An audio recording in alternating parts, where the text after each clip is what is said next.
កម្មវិធី Word អ្នកនរគ្នាអាចគូរហត្ថលេខាផ្ទាល់បានបាទចង់ធំចង់តូចចង់គូរបែបណាយើងអាចគូរបានបាទអញ្ចឹងដើម្បីធ្វើគូរហត្ថលេខាបែបហ្នឹងយើងតាមទាំងអស់គ្នាគឺអ្នកនរគ្នាមានបាទរាជធានីភ្នំពេញមានហត្ថលេខានឹងឈ្មោះចឹងមកបន្តមកទៀតយើងទៅការហត្ថលេខានៅខាងក្រោមនេះអញ្ចឹងយើងចូលកន្លែងខាងលើនេះមនុយខាងលើនេះចូលកន្លែងត្របាទចូលកន្លែងត្រមកគឺមានប៊ិចហើយបាទមានពណ៌ខ្មៅពណ៌ក្រហមពណ៌លឿងចឹងទៅបាទហើយតើតើមនុយត្រហ្នឹងតើតើកម្មវិធីសេរីថ្មីបានមានណាបាទអ្នកនរគ្នាចូលឆែកកន្លែង file ហើយចូលកន្លែង account មកយើងមើលពីឆ្នាំបាទតើឆ្នាំ2021ឡើងបានវាមានមុខងារត្រហ្នឹងបាទបើសិនជាកុំព្យូទ័រ Word អ្នកនរគ្នាអត់មានមុខងារត្រហ្នឹងទេគឺជាកម្មវិធីរបស់អ្នកនរគ្នានៅសេរីចាស់អញ្ចឹងអ្នកនរគ្នាតឡើងថ្មីទៅបាទ2021ឡើងគឺមានមុខងារត្រហ្នឹងហើយអញ្ចឹងពេលយើងចូលកន្លែងត្រហ្នឹងវាមានដូចប៊ិច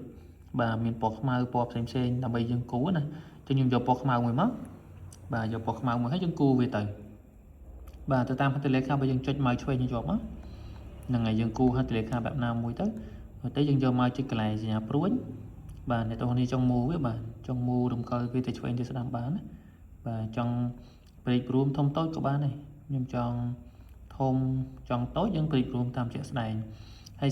ហត្ថលេខាហ្នឹងទៀតក៏យើងអាច save ទុកបានដែរអ្នកនរគ្នាអាចចុចមកស្ដាំហើយចុច save as picture ហ្នឹងបាទយើងអាច save ហត្ថលេខាហ្នឹងទុកនៅក្នុងកុំព្យូទ័រយើងបានទុកប្រាំងលើកក្រោយទៀតអូខេអញ្ចឹងពេលដែលខ្ញុំ save ហើយយើងបើកមើលទៅនេះបាទហត្ថលេខានេះ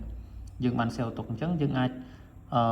ទុកប្រើលើកក្រោយកុំឲ្យពិបាកសញ្ញាទៅខុសពីហត្ថលេខាដើមអញ្ចឹងនេះបាទអត់មាន background ទេឃើញស្អាតឃើញទេ